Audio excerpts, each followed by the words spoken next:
Fandrindrana fiara-miasa eo amin'ny mpiara-miombonantoka tafiditra ao anatin'ny tanjona ny mba tsy hijanonana foana amin'ny fanampinana ireo tena sahirana hiarany tsy fanjarian-tsakafo noho ny etraketraky ny fiovaovan'ny toetrandro ka tongavana amin'ny fahavitantena ara-tsakafo sy fampandrosoana maharitra. Nisy arak'izany ny fifanankalozan-kevitra niarahan'ireo mpiara-miombonantoka rehetra hampandrosoana ny tontolo ambanivohitra tao amin'ny Carleton Nosy ny 7 sy 8 Novambra 2024. Ny firindran'ny fiara-miasa eo amin'ny Ministeran'ny Fambolena sy ny Fiompiana ary ny Jona miaraka amin'ireo mpiara-miombonantoka rehetra ka hisy vokatra azo sapain-tanana sy tena hita maso no andrasana amin'izao fifanankalozan-kevitra izao.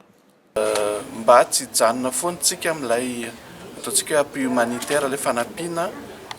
an'ireo ilay tena sahirana, indrindra ilay hiaran'ny tsy fanjarian-tsakafo noho ny toetrandro, noho ny etraketraky ny toetrandro sy ny zava-misy izay iainana, dia mila arindra zany miainga avy amin'izay tsika fa mila tonga ihany koa amin'ilay hoe fahavitantena ara-tsakafo sy ilay fampandrosoana maharitra, zany hoe tsy tokony mijanona mionona foana tsika amin'ny fanomezana tosika atombotrezaka zany, fa mila mieritreritra koa ahoana ny ahafahana manampy an'ireo malagasy izay tena sahirana mba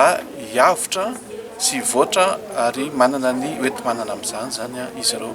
Dia ireo mpiara-miombonantoka zany mila arindra satria maro izy ireo miara-miasa amintsika, dia mba tsy handeha miparitaka zany ny ezaka, dia mila arindra zany zay mba hizotra tanteraka ary mifanaraka ihany koa amin'ny fomba fijery izay apetraky ny fitondram-panjakana amin'izao fotoana izao amin'ny alalan'ilay hoe plan émergence Madagasikara moa, dia ilaina ihany koa zany manao an'izay fifanankalozan-kevitra amin'ireo mpiara-miombonantoka rehetra ireo izay.